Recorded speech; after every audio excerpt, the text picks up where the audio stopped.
Bonjour et bienvenue pour une nouvelle vidéo avec Miss Michelle. C'est une vidéo très importante pour ceux-là qui sont en partance de l'Afrique pour l'Italie, parce que ces jours-ci, il y en a ceux qui ont déjà eu leur visa, toutes mes félicitations, et ceux qui sont en attente, croisons les doigts. Voilà, donc si tu es déjà en train de préparer tes valises pour l'Italie, l'Europe, mais l'Italie en particulier, cette vidéo te concerne. Alors, si tu n'étais pas encore abonné à ma chaîne YouTube, vas-y tout de suite, c'est Miss Maïma. Ma chaîne YouTube, c'est Miss Maïma, et mon Facebook, c'est Maïma Apisou Services. Je mettrai tous les liens en bas de cette vidéo, ou encore Bikis Michel. Voilà. Donc, la première chose à savoir, c'est sur le plan financier. Voilà, quand je parle de finances, il s'agit de quoi? Il s'agit de justement la somme d'argent liquide que tu devras avoir dans tes valises, dans tes poches, au moment où tu vas de l'Afrique pour arriver en Italie. Parce que lorsque tu arrives, il est bien vrai, tu auras peut-être ta caution versée en bonne et due forme, c'est-à-dire c'est 457 €, mais cet argent, tu ne devras le récupérer que d'ici une semaine, c'est-à-dire après ton arrivée, tu auras 6 à 7 jours pour récupérer cet argent. Mais même si tu l'avais récupéré, tu n'aurais jamais pu gérer tous tes besoins, tous tes premiers besoins lors de ton arrivée ici. Ni même ta bourse d'études ne pourrait t'aider maintenant, parce que la bourse d'études en termes financiers, comme on l'a dit dans la vidéo, si tu ne l'as pas regardée, vas-y regarder et aimer et surtout partager cette vidéo sur intitulée caution et bourse d'études. Voilà, là tout est spécifié. Même si tu as cette bourse d'études, la bourse financière n'arrive, la première tranche n'arrive qu'en décembre. Donc pour le moment, tu auras besoin de quoi? Au moins d'argent pour ta première tranche d'inscription à l'université, qui est aussi parfois de 450 à 550 €, ça dépend des filières, également des régions. Voilà, tu as cette première tranche à payer. Tu as également ton personal computer qui va t'aider pour tes recherches, parce qu'en tant qu'étudiant, tu ne peux pas gérer ton cursus scolaire sans un computer. Voilà. Tu auras également besoin d'un téléphone portable. Si tu as déjà un bon portable qui peut supporter tes recherches et tout ce que tu auras à faire ici, pendant 2 à 3 mois, voilà, maximum, tu peux encore le tenir. Mais mi raccomando, si toi, tu sais que tu as un téléphone portable qui ne vaut pas la peine, qui meurt à chaque 2 heures, tu dois le changer, c'est mieux de le laisser en Afrique à un de tes frères. Ça ne sert à rien de l'amener ici et après une semaine, tu le jettes. Vraiment, c'est du gâchis. Donc, il y a ce téléphone portable que tu devras acheter, et il y a également tes ustensiles de cuisine, parce que tu en auras besoin, puisque même si tu es boursier et que tu as la carte pour manger au restaurant, tu auras parfois besoin de faire ta propre cuisine. Voilà, c'est un peu ça. Également, il y a ta garde-robe que tu devras renouveler. La garde-robe, c'est-à-dire tes blousons, tes chaussures, et également, voilà, tout ce qui te concerne. Par contre, tout ce que tu devrais acheter, je vais spécifier tout ça dans une autre vidéo. Je vais donner mes conseils pour ce dont tu auras besoin lorsque tu arrives ici en tant qu'étudiant. Je ferai tout ça dans une autre vidéo.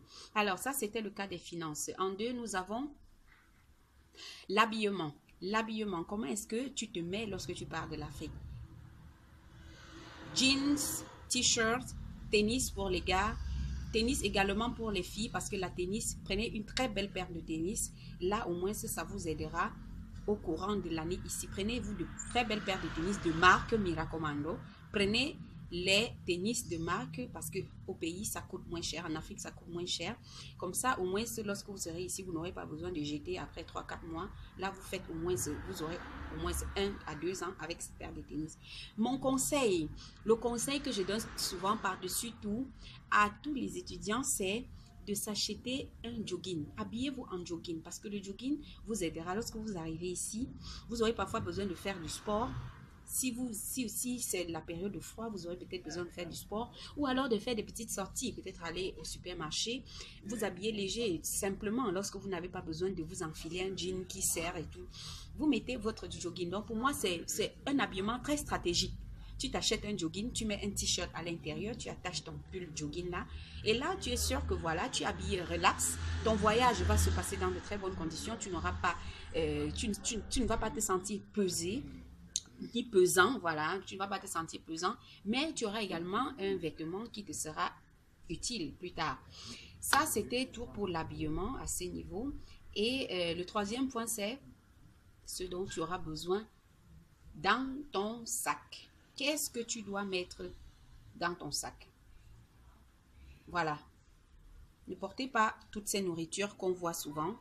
On voit quelqu'un arriver en tant qu'étudiant, il a rempli le sac de coquilles, il a rempli le sac c'est-à-dire des choses qui ne serviraient vraiment pas à un étudiant. Parce qu'un étudiant, lorsque tu arrives ici, si tu as tellement envie de manger camerounais, il y a des magasins ici qui vendent camerounais, qui vendent togolais, qui vendent congolais, qui vendent burkinabé, qui vendent nigérians, qui vendent... Voilà, parce que mes services ne sont pas... Je n'offre pas mes services qu'aux Camerounais, voilà.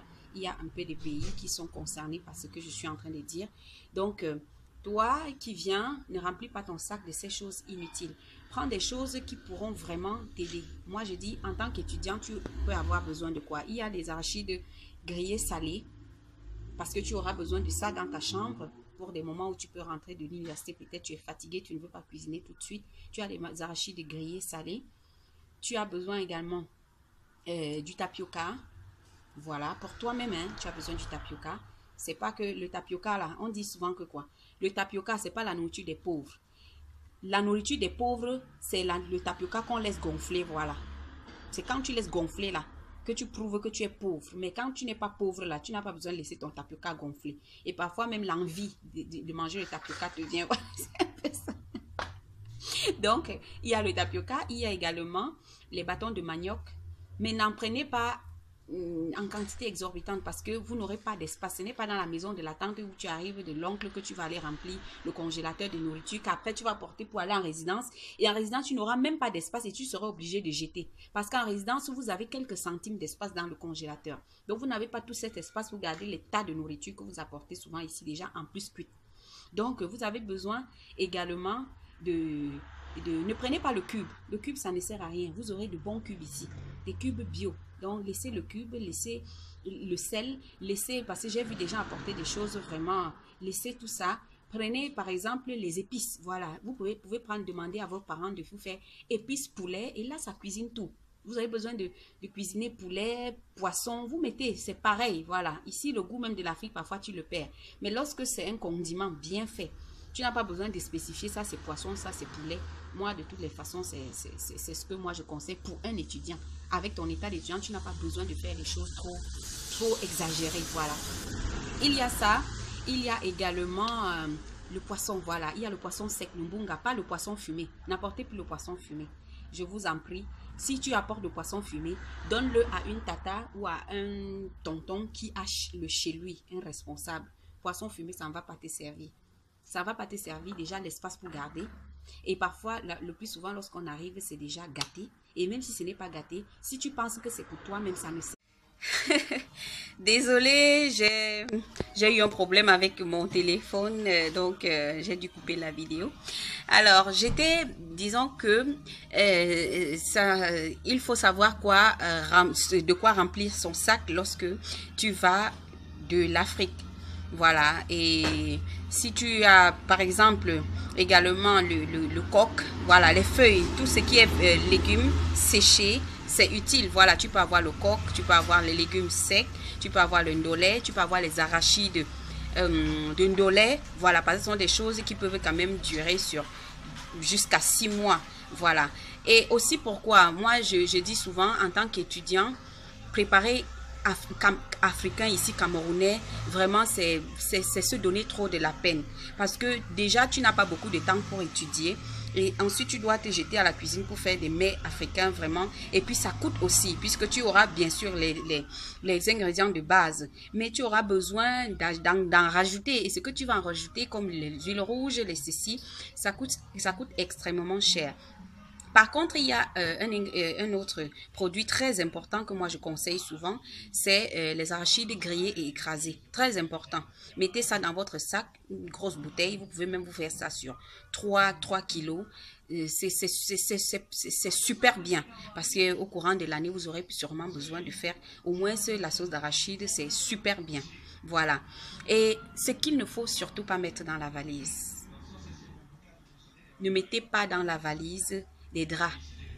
Les draps, quand vous arrivez ici, vous ne pouvez pas partir de l'Afrique pour l'Europe et vous mettre les draps dans la valise. C'est pas possible. Laissez les draps là-bas. Laissez toutes ces choses-là en Afrique. C'est un vêtement, vraiment, laissez ça là-bas. Vous pouvez même arriver ici là avec 3, 4 vêtements. Les vêtements vraiment essentiels. Parce qu'au courant de l'année, vous aurez à en acheter. Et ce que vous allez acheter sera circonstanciel parce que les saisons changent tellement rapidement ici. Vous allez voir, quand vous allez arriver, vous aurez l'impression qu'il fait encore chaud. Après 2 semaines, ça aura changé. On sera déjà en automne. L'automne ne dure même pas un mois, alors qu'on est encore dans les périodes, dans les temps d'automne. Mais ce sera déjà, la sensation sera celle de l'hiver. Et après l'hiver, vous aurez des mois et des mois. Lorsqu'on pensera qu'on est déjà au printemps, ce sera un temps quasi printemps, quasi hiver. Donc les périodes changent, les temps, la température change tellement vite que vous aurez toujours à acheter des vêtements. Donc prenez l'essentiel et laissez les draps. Les draps, quand vous arrivez ici, vous n'en aurez vraiment pas besoin. Il y a également ce qu'il ne faut pas prendre, les filles, laissez les produits de beauté. Les produits de beauté, vous devez laisser. Lorsque vous arrivez ici, vous avez déjà tout. Vous pouvez al massimo prendre un crayon. Voilà, un crayon. Un eyeliner peut-être pour vos débuts. Voilà, si vous mettez du fond de teint, vous pouvez prendre un fond de teint. Par contre, non liquide. Ne prenez pas les fonds de teint liquides de l'Afrique pour arriver ici. Vous aurez le temps d'acheter ça. Petit à petit, vous aurez le temps d'acheter ça. Les huiles, vous n'avez pas besoin de prendre l'huile de beauté pour arriver ici. Quand vous arrivez ici, vous allez prendre un qui correspond à l'Europe, à là où vous vivez. Voilà, ça c'est un nouveau contexte. Vous ne pouvez pas prendre l'huile, même si vous avez les problèmes de boutons et de ceci. Déjà que vous aurez un médecin, donc vous aurez la possibilité de prendre soin de votre peau et de votre santé. Donc, même pour ceux qui sont malades, ce qui équivaut au paracétamol, parce que j'ai vu des gens apporter également des paracétamol, laissez ça là-bas. Lorsque vous arrivez, vous allez pouvoir prendre ici. C'est à moindre coût. Voilà pourquoi je vous ai parlé d'argent de poche, ce que vous devez avoir en poche, pas moins de 1800 € lorsque vous arrivez, parce qu'il y aura des choses que forcément vous devez être obligé de prendre ici même, en Italie, en Europe. Voilà. Quoi d'autre? Non, je n'ai rien oublié. C'était tout pour cette vidéo. Retrouvez-moi avec une autre vidéo sur ce qu'il faut savoir lorsque vous êtes déjà arrivé en Italie. Voilà, ce dont vous devez vous procurer également. Merci d'avoir regardé et n'oubliez pas de vous abonner. Voilà, pour de nouvelles vidéos. Ciao, bonne journée.